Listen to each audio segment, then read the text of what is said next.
ako, although hindi man Teka namin muna. channel to, binigyan kami ng rights para magsalita about kay Jeno. At si Tay David, Teka muna. Tol PH, May, si Pawang teka muna, sandali. nagpaakyat para kay Sandali. kay Kai. Sige, go Resbacker, ahead. may problema ba tayo nandito? Hindi, wala. Hindi lang nagkakaintindihan siguro. Hindi lang naintindihan ni Master Rex. Sige, pagsalitain natin si Master Rex. Hello, Master Rex. Ngayon lang dugo niya sa akin na kada makahanapan niya ako ng butas. Alam mo, Master Rex, kung sinasabi mong baboy ka, di baboy ka. Bakit sinabi ko bang baboy ka? Sabi ko plastic ka lang. Plastic ka lang, Kay. Kahapon ka pa nandito na sinasabi mo, pinagsasabihan mo si General Ben.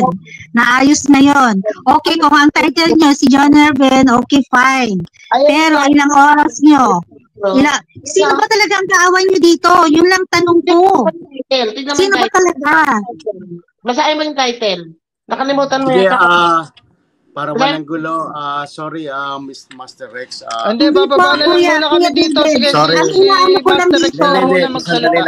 Sandali lang. Hindi, Kuya David, ang inaano ko lang po dito. Bakit si Kikay? Nagkakaladkad ng pangalan, Jen Killer. Sinabi niya kahapon, kaibigan niya, huwag na daw banggitin. Huwag kaawayin. Ano pong ibig sabihin nun? Ikakaladkad niyo pa ba ang mga lahat ng mga tao doon sa kabila para dito lang? Inaway niyo na lang kahapon si Jeno. Umakyat si Kikay, umakyat kung sino nagsalita about kay Jeno. Ngayon, extended na naman po. Sino ba talagang kaaway niyo dito? Wala. Hindi ko tatanungin si Pao. Dali mo na, Master Rex. Anong pakialam mo? We are invited by the channel owner. Yes, alam ko po ang sinasabi. Pero ngayon, pasensya na, Master Rex. Resbacker, Christine, nakakayaman, Brother PH, Miss Pau, Miss Master Rex. Magpapaalam na po kami. Maraming salamat po. Sorry po, Kuya David, pero ang inaano ko lang po, nasabi nyo na po kahapon, nasabi ni Christine, pinamukha pa ni Kikay na bakit dito nagwawalwal si General Ben. Tapos ngayon po, si Kikay nagsasalita na naman po dyan na bakit na ano. Hindi ko alam inaano ko lang po kung sino talaga ang totoong kaaway nyo. Hindi naman po kami nagwawalwal para kay General Ben. We are just talking about him. Hindi ko po narinig lahat yung pagsasalita ni Kika, ni Christine at saka ni Resbacker. Sandali lang. Pero para mawala po ang gulo, Miss Pau, Miss Sir David, wala namang sa inyo. Siguro si Ate Dang, may beef lang talaga kay Ate Kikay. Hindi, magpapaalam na kami. Magpapaalam muna kami, Resbacker. Thank you. Okay. Sa due respect, Christine, baba na tayo. Maraming salamat. Ganun din ako. Salamat. Thank you. Bye-bye. Pasensya na, PH. Sige, salamat. O, Master Rex, sa'yo na yung floor.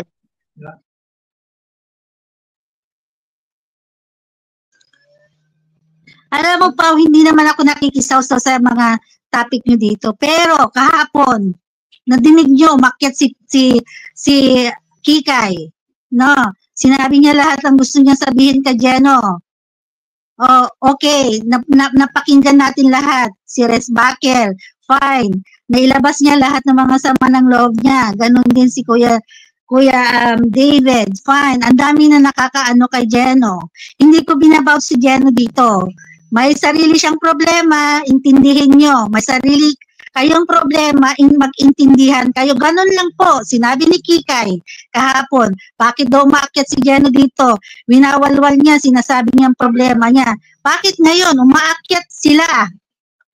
Sinasabi niyo problema niyo about kay Jeno. So sorry po kung sino pang umakyat dito, Kuya David. I'm so sorry kung ano po nangyari sa inyo ni Jeno. Pero kayo nga po ang magkakaintindihan sa grupo ng DISS. Hindi po ako sumasawsaw dito, inaano ko lang po kung ano ang mga nararapat na comments ko lang po yun eh. Yun lang po masasabi ko, comments ako, may nagsasabi daw na nakikisawsaw about kay Jeno. Ang dami ng mga buwan, linggo na tinatapik nila si Jeno doon, si Jeno dyan. Sino ba talagang kaaway nyo dito? Yun lang tanong, sino talagang kaaway nyo dito? Nung kahapon lang, isang linggo, kaaway si Amazing Idiot, si Maldita. Di ba dapat tuloy-tuloy lang ang makikipaglaban sa ngayon na away?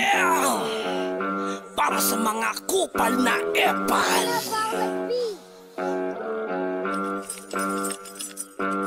Amusta na ba ang mga kupal na epal? Yung pupurihin ka pag ikaw ay naandyan, pero pag talikod mo sigurado swakto. Wawasakin ang pagdalanak ang dangal mo. Putang ina nyo, mga gago. Eto na ngayon si Cops at titirahin ko kayo. Yung tipong may maikwento lang sa bobong tagahanga, tapos sa mga tanga ay bigla nang naniwala. Masyado kang malalim pagdating sa kagaguhan. Yung tipong sinusuka kapatid ng iyong magulang. Ang dapat sa iyo ay sa mundo ay mamaalam, upang ang tulad mo ay hindi na pamarisa. Nuknukan ka na yabang sa iba'y hindi ka patas, pero itsura mo na may mukha na bagong takas. Di kami natutuwa sa estilo mong bulok, kaya umuwi ka na at sa inyo ay magmukmok. Epal na kupal ang tawag sa inyo, yung tipong pumupuri pero ginagago nyo. Epal na kupal ang tawag sa inyo, yung tipong pumupuri pero ginagago nyo. Epal na kupal ang tawag sa inyo, yung tipong pumupuri pero ginagago nyo. Epal na kupal ang tawag sa inyo, yung tipong pumupuri pero ginagago nyo. Yeah! This is Scoops and Logs, Thankos Rhyme. Mga utak talangga ng hila pababa, ayaw na ayaw malamangan pagka gusto nila sila palagi. Yung lamang halubilo sa mga chika na panibida pa na akala na kakamatay at ikakabali pag wala na sila mapagchismisan. Ang dami nilang dala, yung mga bala na ibubuga, ang laman naman ng bala nila puro pang lalaitas panghubusga. Kaya masanay ka na kahit saan ka pa na pumunta, parang mga aso na sige kakol pagkat di ka nila lubos ang kilala. Mga epal na kupal, sarap alisin sa buhay, kala mo sila ay sobrang husay, wala namang mga patunay. Ganito daw kanila mga lifestyle, mga wala namang silbi sa bahay. Mga epal man kukupal, puto sarap ay baon sa hukay. Ganun dapat ang sapitin ng mga taong hangal, yung pagsasapakin tapos papatayin mo.